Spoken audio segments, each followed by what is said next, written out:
Dobrodošli v podkastu Mladost na kmetiji. Dragi naši poslušalci, danes se oglašam s Prleške ravnice iz Veržeja, kjer smo obiskali ekokmetijo Rozmarič, ki leži ob zadnjem delujočem mlinu na desnem bregu reke Mure. Tu živijo in delajo po metodi biodinamičnega kmetovanja člani družine Rozmarič. Pred mikrofon smo povabili 29-letnega Uroša, inženirja strojništva, ki je dobesedno pred nekaj dnevi kot mladi kmet uradno prevzel oziroma postal mladi prevzemnik in se odločil nadaljevati tradicijo kmetovanja kot predstavnik 5. generacije. Uroš, lepo pozdravljen. Zdravo. Poleg Uroša na kmetiji živijo še mama Natalija, oče Mihec in sestra Barbara. Ukvarjajo se s pridelavo in prodajo avtohtonih in tradicionalnih žit in psevdožit ter pridelavo oljnic za prodajo olja. Uroš, sem povedal vse pravilno ali bi še kaj dodal temu uvodnemu opisu? Mislim, da je to. Da je to, Ja, ne? Ja. Zdaj v predstavitvi sem omenil, da si po izobrazbi inženir strojništva in do lani si tudi hodil v službo. Morda poveš, s čim si se ukvarjal in zakaj si se potem po 3 letih odločil, da jo pustiš in pa si najdeš kruh na domači kmetiji? Ja, jaz sem takoj po faksi, sem normalno začel iskati službo in sem našel tu v Ljutomeru firmo, ki dela nadgradnje za tovornjake. Pa sem se zaposlil takoj kot konstrukter, inženir in sem v bistvu zadnje 3 leta delal kot konstrukter na projektih. Torej, mi smo tam dobili projekt, pa zahteva recimo neka gradbeni tovornjak, pa rabi gor kiper in smo mi v bistvu dobili tovornjak, jaz pa sem narisal s pomočjo ekipe nadgradnje, se pravi kiperski prekucnik, prekucnik ali pa kajkoli drugega. Pa sem v bistvu, mi je bilo kar zanimivo 3 leta, ker se vsak dan nekaj novega naučiš, čez čas pa je malo monotono postalo, pa tudi veliko sem sedel, ker je to pa tako služba tam, da si sediš za računalnikom, pa tipkovnica pa miška. In sem se nekako odločil, da bi bilo zanimivo biti doma oziroma že od nekdaj me je zanimalo kmetijstvo, ne. Zato sem ker sem ves čas doma tudi delal, in ko sem videl, da se je kmetija že toliko razvila, da zdaj pa bi bila priložnost ali pa pravi čas, da bi se jaz počasi usmeril v kmetijstvo, pa sem videl tudi nove izzive doma s prodajo pa promocijo in podobno. Pa sem se preusmeril, v bistvu pa naredil MPK, pa zdaj uradno sem že novi nosilec kmetije. Ja, to ni tako dolgo, ne, kar si postal. Ja, to je zdaj, ne vem, če 2 tedna, 3. Zato sem rekel pred nekaj dnevi. Ja. Se pravi, nisi se videl tisti, kot si mi dejal v opisu, v neki betonski škatli, kjer bi delal 8 ur. Ja. Kajti doma si pa na polju, na njivi, na dvorišču, pa res vse skozi zunaj, obkrožen tudi z domačimi, z ljudmi, s strankami. Ja, to mi je kar manjkalo, no. Po teh 3 letih bi se bilo kar v redu, da sem šel, to so si večkrat mi je že oče rekel, ko sem bil majhen, da idi probaj, ne, pa te boš videl, kako je drugod, pa te boš videl, če je to za tebe, ali boš videl, da je boljše doma, ne. Pa je res sem bilo to super, da sem šel, pa sprobal tudi svoj poklic, konec koncev, tukaj sem se šolal, če glih še vedno zdaj uporaben za doma, že bil pa še bo. In je res mi manjkalo narava, pa gibanje, pa da nisi na miru, pa tudi z ljudmi, ja. Fajn je, ko resen, recimo tudi, tu se mi zdi kar pri ekološkem kmetijstvu, pa isto pri biodinamiki, da so tu eni čist, bi rekel, drugi ljudje, no. Res so stranke, ki vejo, kaj želijo, pa rade vprašajo, kaj delaš, pa so tudi stranke, ki se poznamo, ne, niso tu samo pride pa odidejo. In je to super, no. Če greva zdaj nekaj let nazaj, zdaj vi ste kot kmetija na pot ekološkega kmetovanja stopili leta 2013. Zakaj ste se pa odločili za ta korak oziroma s čim ste se ukvarjali predtem? Prej to je pač oče šel oziroma se preusmeril, ker še te bil nosilec. Drugače pa mi smo prej bili konvencionalna kmetija že, takoj ko je v bistvu program konvencionalni prišel ven, smo šli v konvencionalno, to je že v bistvu delno zmanjšanje uporabe kemičnih sredstev oziroma fitofarmacevtskih sredstev. Te smo imeli 200 svinj, pekonov v boksih na globoki nastil in smo tu imeli v bistvu z kooperacijo z Farme Ihan. In smo pač tu delali pa poljedelstvo. Potem pa je čez čas, oziroma že zaradi tega smo šli v konvencionalno, da je manj fitofarmacevtskih sredstev. Kasneje pa kako je bilo ekološko, v bistvu je kar hitro oče se odločil, da vedno, ko je šel škropit, mu je bilo slabo, pa domov prišel, pa ga je glava bolela, pa se je odločil, glej, če meni ne paše, zakaj bi jaz to delal, pa bi strankam še to prodal, pač nima smisla, gremo mi ekološko, pa sicer so še te bili veliki skeptiki, nekaj tu so bili začetki biti ekološkega, se kar hitro oče to odločil, ampak je rekel, glej, nekako mora iti, pač nekako se ziher da, če so nekoč lahko tako pridelali, temu mi tudi zdaj. Zdaj, vaš način pridelave temelji na uporabi metod biodinamičnega kmetovanja. Kaj Uroš to pomeni povsem v praksi, če bi tako razložil laično? V praksi to v bistvu pomeni, da čisto v bistvu nimaš več nobenih fitofarmacevtskih sredstev, FFS, tako bo lažje. Tako, ja. FFS, ja. Torej, v bistvu mi že na tak način zdaj delamo. Edino, kaj smo še škropili, je mislim, da ko je res bil pač hrošč na krompirju, ampak to je pravi, vsake 2 leti mogoče enkrat, ampak to je edino, da se je proti hrošču poškropilo. Ostalo pa zdaj v bistvu že en čas nič.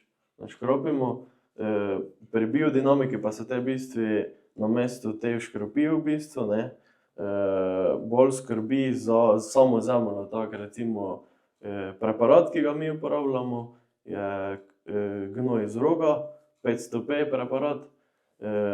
In ta preparat, ki se v bistvu na Miholovo se v kravji rog stlači, pa zamaže z ilovico zatesni, pa se zakoplje zemljo in se pol za veliko noč izkoplje. Nato ta preparat z vodo zmešamo, dinamiziramo in potem ga v bistvu polivamo po njivi. Tu smo z sosedom Topolovcem naredili doma eno škropilnico.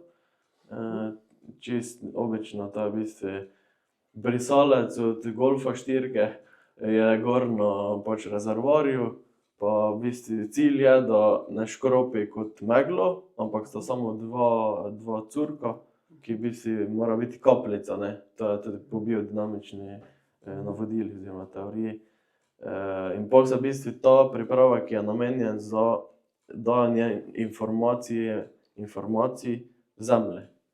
To se pravi, mi želimo pokazati zemlji oziroma s tem jo naučimo, kakšno želimo, da je, se pravi humusno oziroma polno organskega materiala. Zdaj vam je to metodo biodinamičnega kmetovanja razložil oziroma ste imeli enega posebnega gosta na vaši kmetiji. Jaz sem malo pogooglal, kot bi se reklo. Kdo je pravzaprav Aleks Podolinski, ki vas je obiskal leta 2017? To gre za enega gospoda, ki je bil že takrat precej v letih, ampak je bil pa, lahko rečemo, pionir oziroma se je res s to metodo biodinamičnega kmetovanja precej ukvarjal. Ja, Aleks Podolinski nas je obiskal, tako ste rekli. V bistvu je on eden tistih, ki se recimo te metode biodinamike so po Steinerju, je tu iz Hrvaškega blizu, prek meje, bil, je živel. In on je to teorijo sam razvijal, recimo na bolj manjši velikosti kmetije. Ta gospod Podolinski pa je v bistvu potem te metode uporabil in jih prenesel, ko se je preselil v Avstralijo, da je tam v bistvu tam, kjer ima res suha tla, ne, da in je tam začel ta način skrbi za zemljo in pač naravo in potem tudi pridelave hrane vzpostavljati in začel v bistvu Z ozelenitvijo. ja, z ozelenitvijo pač tistega dela, oziroma tam, kjer so njive po Avstraliji, ne. Kako pa je prišlo do njegovega obiska pri vas, prav na vaši kmetiji? To obiskal nas je našo kmetijo in sosedovo kmetijo Topolovčevo, ker je Topolovec, mislim, da ga je povabil, če se prav spomnim. Se pravi, so bila neka poznanstva, ne? Ja. To je, ker pač naš sosed je že pač tudi začetnik, pred nami je tudi šel v ekološko, pa potem je tudi raziskoval to biodinamiko, je tudi bil svetovalec za ekološko. In potem mi prek njega marsikaj izvemo, pa nam marsikaj tudi pomaga. In takrat je bil Podolinski pri nas, pa nam pokazal v bistvu tudi ta preparat, kako se dela. Pa tudi potem nam je povedal, kateri podrahlač biodinamični smo kupili. In je potem še drugič prišel, pa smo takrat tudi povabili ostale. Je bil tudi ena delavnica, ko smo pokazali v bistvu tudi, kako podrahlač dela, pa zakaj je to v redu. In pač še ga danes uporabljamo. Zdaj, vi, Uroš, imate na svoji kmetiji tudi svojo trgovino, ne? Ampak da najprej povemo, katere vse pravzaprav izdelke pa najdemo pri vas, ne? Vi imate kar nekaj poljskih njivskih površin, kaj vse pravzaprav pridelujete? Ja, mi imamo 25 hektarov, dobrih 25 hektarov orne zemlje, pa še nekaj travnikov pa gozdov. Drugače pa imamo predvsem se od začetka že kmetija ukvarja z bučnicami, se pravi, ker je tukaj okolje v Prlekiji, tradicionalno bučno olje in prodajamo za to bučno olje, bučno seme, se pravi hladno stiskano bučno olje, bučno moko, potem sončnično olje, ričkovo olje, laneno olje, ajdovo kašo, ajdovo moko, proseno kašo, pa potem še laneno seme. Naj povem za naše poslušalce, da je to šlo vse na pamet iz glave, da ne bi mislil, da si bral vse, kar imate pri vas. In če malo razložim še tole, ne, v bistvu pri vas si prizadevate, da bi bila vaša živila, ki so vsa seveda vaša pridelana, da bi bile najvišje kakovosti. In zato se trudite, da bi pridobili tudi certifikat Demeter. Ja, tako ste rekli, ja, vsi izdelki so v bistvu iz lastnih surovin. To nam je v bistvu neko najbolj pomembno, no. To je že od začetka kmetije, tudi ko je bilo konvencionalno kmetijstvo, smo imeli bučno olje, je bilo pač cilj, da imaš res lastno surovino, pa da potem stranke tudi, ko pridejo, je tu, da lahko vedno pridejo, recimo, ne vem, vsako leto v dnevu, vsak dan, 24 ur na dan, ne, lahko pride pogledati, kje delamo, kaj delamo, kako se to pridela, pač z čega pride dejansko njegov izdelek. Pač 100% transparentnost, pa da res vidijo, kaj kupijo, no. Ker to se mi zdi tako zelo pomembno danes, ko je zelo težko že vedeti v trgovini posebej, od kje sploh to izhaja. Poleg vseh teh oznak, ne, ki je zdaj takšen osip teh pač oznak, da včasih že težko vedeti, katera oznaka je zakaj, ne. Ja. Potem so ene slovenske, te imaš še svetovne, te pa je tako že vse zmešano. Zmeda v glavi, ne, totalna. Zato nam je tudi bolj pomembno, ker recimo Demeter pa je v Sloveniji in je v bistvu v Evropi je isti oznaka, ne. Recimo za ekološko imaš slovensko ekološko, pa imaš ekološko evropsko, ne. Se pravi, kaj je v Evropi, je že ekološko evropsko. In so tudi posebej različni standardi, tu pri Demetri pa so zelo poenoteni, ne. In pač res veš, kaj kupiš, ne. In glede na to, da bomo itak šli 100% biodinamiko, je smiselno, da gremo tudi se certificirati za Demeter. Ja, to je. Kateri pa je, Uroš, vaš največji hit? Že od nekoč je to, sem rekel, tradicionalno najbolj zanimivo bučno olje, bučno seme. Pa če zdaj čist ne vprašamo, kot bi ti vprašal, vsak, ki pride na dom, koliko bučnih semen v povprečju pa potrebujete za liter olja? Ali pa koliko buč? Ja, buč malo težje povem, ampak semena pa za toplo stiskano bučno olje rabimo okrog 3 kg bučnih semen, suhih, za hladno stiskano pa recimo 6. Ker je pač pri segrevanju, ko se v bistvu toplo stiskano, tradicionalno se v bistvu seme na kamen zmelje, potem pa se praži. Praži se in meša, da se naprime, in potem, ko se segreva ta pražena oziroma mleta pražena masa bučnic, potem v bistvu dejansko vidiš, kako se z dvigom temperature, tam do 110 stopinj, se vidiš, da se začne maščoba izločati, torej olje, in vidiš, da že se vleče olje in potem v bistvu samo stisneš, da res še dodatno izkoristiš. Pač vse to, recimo, zakaj je tradicionalno pri nas, toplo stiskano bučno olje, ker je bilo to največji izkoristek, pač buče so rasle tu, ker tu malo višje pri Avstriji je Gleisdorfer, ki je v bistvu tudi tu malo višje lokalna sorta v Avstriji, ampak to je vse isto nižina. In pol lahko bi hladno stiskali, ampak ker pač nekoč ni bilo nekega razkošja, itak so segrevali, pa so pač s tem povečali izkoristek. Uroš, ko govoriš o ekološki pridelavi pa biodinamičnem kmetovanju, se vemo, plevel pa kljub temu raste, ampak pri vas kaj potem strojno, ročno kopavate? Mi se trudimo v bistvu, da recimo buče, sončnice, potem koruzo, krompir itak, da se pravi sončnice, buče, koruzo okopavamo strojno z drbačo, ali pa okopalnikom, to je nekaj pri bučnicah in sončnicah in koruzi je nekaj 2-krat, 3-krat se zakoplje, in potem pri bučah pa še gremo ročno oziroma peš, sorodniki večinoma, pa gremo še z motiko okopati. Se pravi, med vrstami strojno, potem v vrsti med bučami pa še te z motiko. Se pravi, treba še kar nekaj pridnih rok. Ja, letos imamo recimo, pa večinoma vsako leto okrog 6 hektarov buč, in to je zdaj, enkrat smo že okopali skozi vseh 6 hektarov, enkrat strojno, enkrat ročno, zdaj smo že drugič strojno, pa drugič ročno, in tako nekaj traja. Če greš zelo hitro, se pravi, da so še manjše buče, pa tudi plevel majhen, gre dosta hitreje. Smo recimo zdaj prvič okopali v 3,5–4 dni.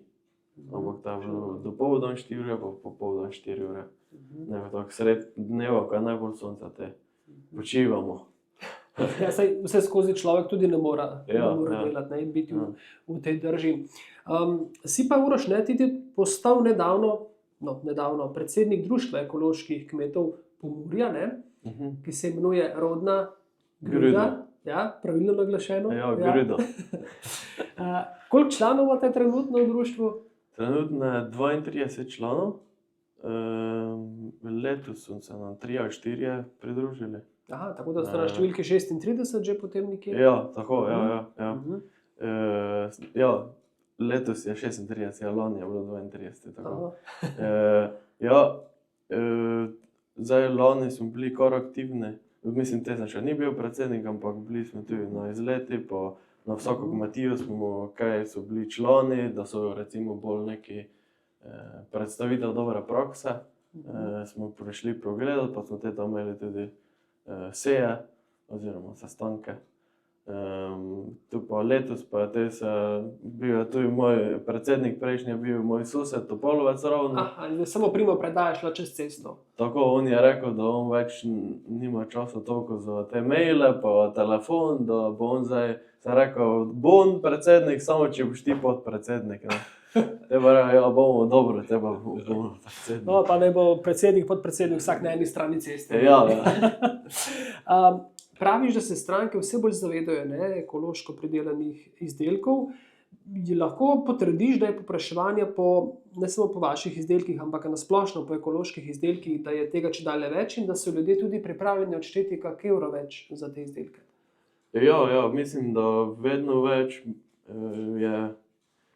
Povpraševanje je tako že veliko, ne? Ampak še vedno več ga bo. Tudi recimo zdaj, ki je država dala za šole, neko določen procent, da morajo pač ekološko kupiti, ne? Kar je tudi prav, ne? Je tudi pač dejansko v šolah, da rabijo več, ne? Recimo zelenjava zelo manjka, meso tudi, ampak se rešuje pač, kako mi pravimo reševati na društveni ravni, ne, se pač komuniciramo, tudi društvo kaj komunicira z DEKS-om, se pravi Zvezo društev ekoloških kmetov Slovenije. Je pač smo zdaj tudi, imamo novo predsednico, ki je iz z vašega našega društva, društva, ne? tako, Tatjana Buzeti. In jaz sem zdaj tudi tam član nadzornega odbora. Čestitam. Ja, hvala. Še eno delo zraven. To je še ena taka birokratska funkcija. Ne? Ja, trudimo se, da ne bo birokratska. Da ne bo, ja. Tako, zato smo že tu imeli sestanek, pa smo v nekem kreiranju delovnih skupin, no, kjer bi radi v bistvu tako na društveni ravni že, da ko neki novi član pride, recimo, da pride do mene ali pa do kogakoli, pač pa lahko pride na koncu do mene, pa mu mi pomagamo, ne vem, mogoče ga samo zanima ekološko, ali pa je že v ekološko, ali pa je v prehodi, če rabi, ne vem, kakšnokoli informacijo glede pridelave, prodaje, promocije, pač kam se obrniti, nasploh pač pomoč, podpora, no, kmetom.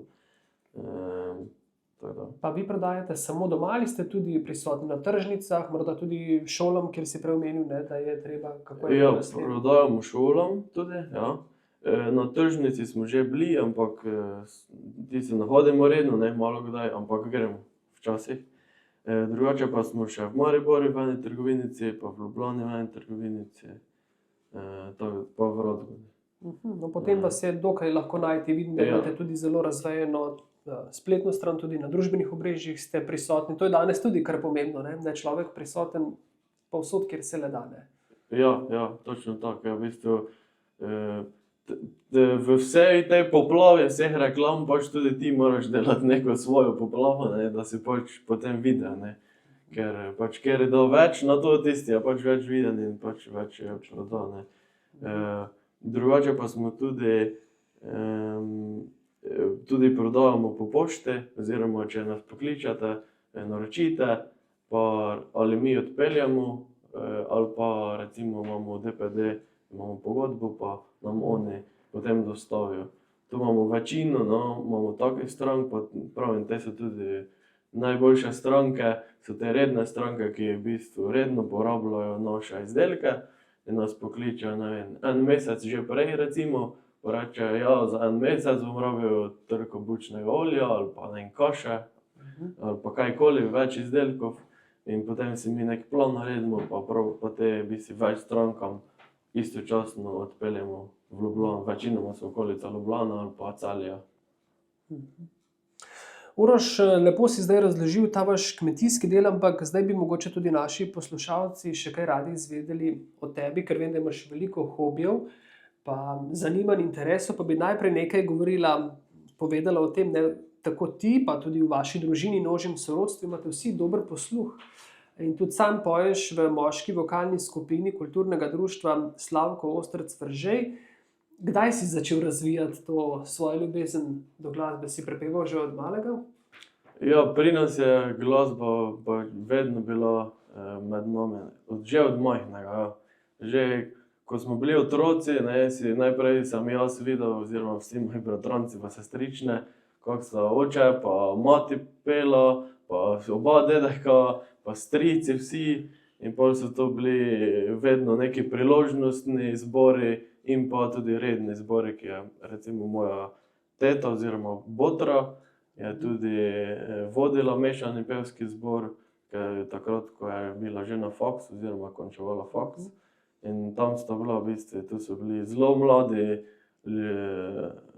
mladina vrženska oziroma z občine Veržej in so ustanovili te skupaj mešani pevski zbor. So kar dolgo delovali, pa so bili res dobri, no, vsaj po posnetkih zdaj.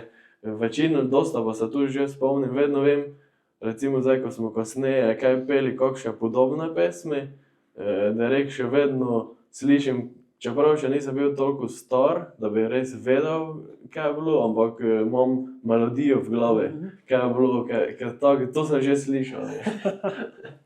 Ja, ampak ne, tudi tvoj dedek, pa njegovi bratje in sestre so pa menda imeli en ansambel Bele narcise. Aha, ja, to pa so oni ustanovili, ja, ansambel Bele narcise, so kar en čas delovali, potem pa so v bistvu se razšli, ker so šli pač razne poti, eni so šli v Švico, eni so šli v Nemčijo. Moj dedek pa je nadaljeval v bistvu glasbeno pot, v bistvu je on edini nadaljeval potem po Belih narcisah. In je tudi igral je v Nemčiji, pa Švici, pa Švedske, pa celo Evropo. Tudi v alpskem kvintetu je igral v trobentu. Tako da, ja. Ja, potem pa res glasba prisotna, pa bi ob tem omenil pa še eno nedružinsko zgodbo. Brat tvojega dedka Anton Rozmarič je duhovnik, ne, na avstrijskem Koroškem, salezijanec, ki je lani obhajal biserno mašo, torej 60 let duhovništva. In tudi ob tej priložnosti ste v družini oblikovali en tak priložnostni zbor. Ja, Kje ste prepevali ob tej slovesnosti? Prepevali smo v naši domači cerkvi svetega Mihajla, Veržej. To je vedno, zdaj že tretjič je bilo to, ko je vedno, ko je imel jubilejno mašo, da si je pač on zaželel, on je poklical ravno mojo teto, botro, da on to želi, če bi lahko skozi spravili, nam je poslal note, evo, to želim. Pa je pač botra rekla, gledaj, seveda bomo uredili, ne, ker smo tako vsi večinoma smo vpeti, ne, ampak zdaj samo se trebalo naučiti. In smo peli v bistvu naša družina, pa od moje botre skoraj cela družina, pa še od mojega očeta bratranec. Aha, to pomeni koliko? Večji, to je bilo... Približno koliko je to potem velik zbor nastane? To je bilo 13-14. To je že kar nekaj glasov potem, da daš ti mungo, kot bi rekli, ne? Ja, tako. Ja. Zdaj, ti si pa včasih igral tudi harmoniko. Katere skladbe so ti najbližje oziroma so ti bile že od mladosti, da si zrasel ob njih? Ja, v bistvu verjetno zaradi tega, ker je pač dedek igral pri alpskem, pa pač narodno zabavno oziroma narodno muziko. Mi je neverjetno najbolj to z otroštva ostalo in potem smo, ko sem bil star, tretji razred, četrti smo že v bistvu od mojega dedeka dali harmoniko, naj probam. Te pa sem to tako začel, pa sem do sredine, srednje šole igral harmoniko. Najbolj pravim pa so mi bile še vedno te narodne zanimive, večino pa avseniki, pač alpski. In potem sem hodil tudi na begunje, na tekmovanja, avseniki. So bili kar uspehi, ja. Ja, ampak ne samo to, ne, tudi prostovoljen gasilec je, ne, v prostovoljnem gasilskem društvu Veržej, čeprav začel si pa ne svojo gasilsko kariero ne v domačem veržejskem društvu. Lahko razložiš, ne? Ja. Zakaj, kako pa to, ne? Glede na to, da si tak lokal patriota, smo šel malo vzeli drugam. Zdaj smo mi v bistvu tako mala občina, pa smo 3 vasi, ne, so še poleg Veržeja, Bunčani pa Banovci. Ampak ja, ker je moja mama iz Banovec, pa je bil ravno to čas Šmarnic in je moja sestrična, ker je pač v Banovci samo kapela, ne, Veržej je cerkev. Tam smo pa imeli v kapeli samo mladino bolj, pa so tudi mladina, je sama vodila Šmarnice, ki so pač najstarejši bili. In sem v bistvu tja hodil na šmarnice in pol šmarnice pa so vedno bile gasilske vaje, mi pa smo se tako igrali tam okrog gasilskega doma, ker je kapelica zraven. In pol so me nekako povabili, če grem malo, itak smo tu bili isti otroci, ki so se igrali. Pa sem te tam začel, ja, sem bil se pravi, pionir, pa mladinec, sem bil v bistvu v Banovcih. Kdaj si pa potem prestopil? Prestopil pa sem v bistvu vmes, ko sem šel na faks, te sem malo izgubil stik, ker sem pač večino bil v Mariboru. Pol pa sem v bistvu, ja, že na začetku faksa, ker sem pač še lahko bil samo operativni gasilec, sem te prestopil v Veržej, ker je pol pa me začela zanimati, ja, tudi takrat pri otrocih, mislim pionirji pa mladinci, tam še bolj zabava, pa ne, gremo, pa igranje. Pol pa me začelo tudi zanimati pač tehnika, pa se pravi tehnika kot vozilo in tehnika kot gasilska taktika. Potem sem se v bistvu tu včlanil, sem videl, da je perspektiva v Veržej, da so se generacije menjavale in da so dobri ljudje zraven prišli. No. Pa upam, da je čim manj intervencij. Ja, ni nekaj dosti. Letos še posebej ni. Drugače mislim, da največ intervencij je bilo 12 v enem letu, drugače pa je manj. No. No, drugače pri vsem, kar delaš, ne, na domači kmetiji, pa tudi pri opravljanju dela prostovoljnega gasilca, ti pride prav fizična moč, ne? Tudi tvoja postava nakazuje, da si se ukvarjaš tudi s športom, ne? Tudi to področje te je blizu. Tudi bi si že pri gasilcih mi je tudi to del bil zanimiv, da je pač neki fizični napor, oziroma da je šport tudi, ne? Oziroma moraš biti fizično pripravljen. Če glih nekoč to ne bilo, se mi zdi tako poudarjeno, ampak zdaj pa vedno bolj je, oziroma jaz mislim, da še premalo poudarjeno, da bi se morali gasilci malo bolj fizično pripraviti. Saj nikaj niso samo, da bi se tu več tudi trenirali, pač tu se tudi treba trenirati, ne pride samo. Ne. Zdaj, treniral si pa ti menda Muay Thai, pa tudi judo. Ja. Jaz sem v bistvu v srednji šoli nekaj začel z treningom Muay Thaja. Tu je tudi iz Veržeja en trener v bistvu, samo smo v soboti trenirali. Aleksandar Stankov je tudi imel par borb. Ne vem, videl sem, da pač na kmetiji si dovolj fizično pripravljeni, ne, zato ker je pač veliko fizičnega dela. Pa mi je to nekako naravno prišlo, videl sem, da nekaj bi se še zraven gibal. Harmonike več toliko nisem igral, ker sem naredil, že končal to nižjo srednjo šolo, 6 let. In potem sem pač iskal nekaj fizičnega. Pa sem te 2 leti Muay Thai treniral, pol pa sem še me zanimalo, dobro, zdaj vem v stanju se boriti, zdaj pa hočem še na tleh se naučiti boriti, da je to potem nekaj celota. Potem s tabo ni dobro češen zobat, ne? Ja, rečemo tam je tako. Čeprav ne zagledaš, ne? Tako po obrazu si zelo dobronameren videti, ampak če bi bilo pa treba, ne? Da bi bil kakšen napadalen, ne? Saj ponavadi najbolj izurjeni ljudje, ne? Pa najbolj fizično pripravljeni so najbolj mirni. Najbolj tihi, ne? Na prvi pogled. Ja, pa še en tvoj hobi, ne? Motori. Pa spet gremo v neko drugo sfero.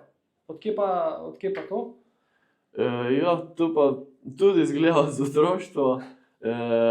Pač, ko sem jaz bil zelo majhen, se še spomnim, tu se recimo vsakič, to je zanimivo, vsakič, ko se recimo moped, ne, se pravi, ali pa skuter, ali pa motorna žoga že recimo, ne, se pravi dvotaktni motor, ki ima mešanco, vedno, ko zavoham to, te se spomnim, ko sem bil majhen, pa še ena slika od tega, ko smo šli mislim, da Arjo vas, na motocross in so mi tam za štartno linijo stali in še zdaj vedno, ko zavoham, te vidim tisto sliko naprej, kako so zdaj glih štartali, pa se motocross pelje. In zgleda pač, je to tako močen spomin, da je pač ostal posebej zaradi tega, ker so tudi moj oče je motorist, pa njegov brat, pa še stric in pol je že v bistvu celo mali motoklub Rozmarič. In se pravimo tudi vsako leto, vsaj na en izlet, da gremo, ali pa vse pač nekam drugam, ali pa vsako leto pa se res trudimo, da gremo tudi v Mirno Peč na blagoslov. Blagoslov motorjev in motoristov. Ja. To je pa kar daleč, ne, iz Vržeja na Dolenjsko. Tako, je fajn vožnja. Je. Cilj vožnje z motorjem je vožnja, ne. In Potem užitek. cilj je samo do tja gremo, ne. Mogoče samo še tole zgodbo omeniš, ne? Ko si bil star 10 let, si dobil svoj prvi motor Ja. kot nagrado. Ja, ker je pač moj oče takrat, ko sem bil majhen, je v bistvu imel en motokros tudi, ne, in pač potem tudi to je spomin z motokrosa. In sem jaz, ko sem mislil, ko sem, ne vem, prvih 100 evrov dobil, ko mi je oče tako dal, evo, zdaj pa ti nekaj delaš, ne, pač zdaj imel nek denar, ne. Tisto pa jaz dobim 100 evrov, pa jaz rečem, dobro, zdaj si ja motokros kupil, ne. Tisto te pa on reče, to ni dovolj, ne.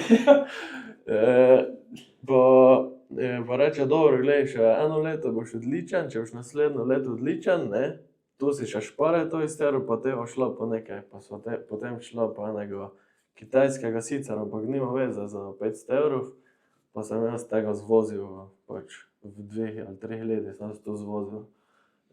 Vsako nedeljo je to v Brnelu, to je pač. Ja, res imaš, Uroš, veliko zanimanj in interesov, ampak zdaj ne v prvem planu kmetovanje, kmetijstvo, seveda neguješ tudi določene hobije še naprej. Iztekajo se minute najinega zelo zanimivega pogovora in zdaj na sporedu še 5 kratkih vprašanj, ki jih zastavimo vsem našim sogovornikom, tako da, Uroš, tudi tebe prosim, če na kratko nanje odgovoriš. Prvo je, delo na domači kmetiji mi omogoča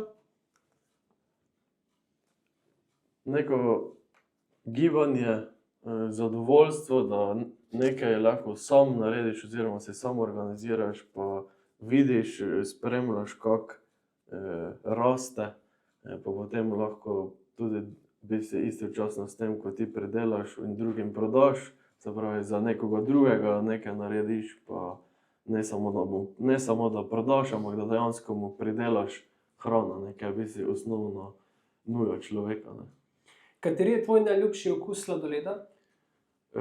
Ja, najboljši mi je v bistvu vanilija sladoled, pa malo bučnega olja gor, pa bučnih semen, ali pa še bučne moke. Z vašimi Z našim oljem. z vašimi olji, z vašimi semeni, seveda. Zakaj rad poješ? Tu mi v bistvu predstavlja neko sprostitev. Čist tako, vse to je dokazano tudi, da ko poješ, zaradi teh vibracij, se ti v bistvu sprošča celo telo, ne. In to je v bistvu ena vrsta meditacije, bi lahko rekli, ne. Česa te je kot mladega prevzemnika strah, če sploh česa? V bistvu me ni tako strah, najbolj je to, kako bo se z očetom zmenila, da se bova čim boljše razumela. Druga pa me ni tako strah, no, vem, da za vsak problem je neka rešitev, pa vse se nekako reši. Še zadnje vprašanje, kaj ti pomeni družina? Družina mi je zelo pomembna, ker vedno, ko je kaj narobe, si lahko prepričan, da se obrneš na družino ali pa na najboljše prijatelje. Zato je pač zelo pomembno, da negujemo odnose, ne, te najbližje. Ja.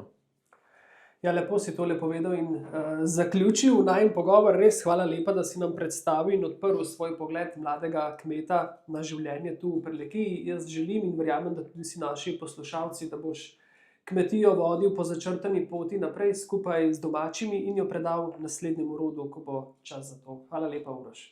Prosim lepo, hvala vam. Z Urošem sem se pogovarjal Marko Mesojedec, hvala za pozornost in se poslušamo kmalu.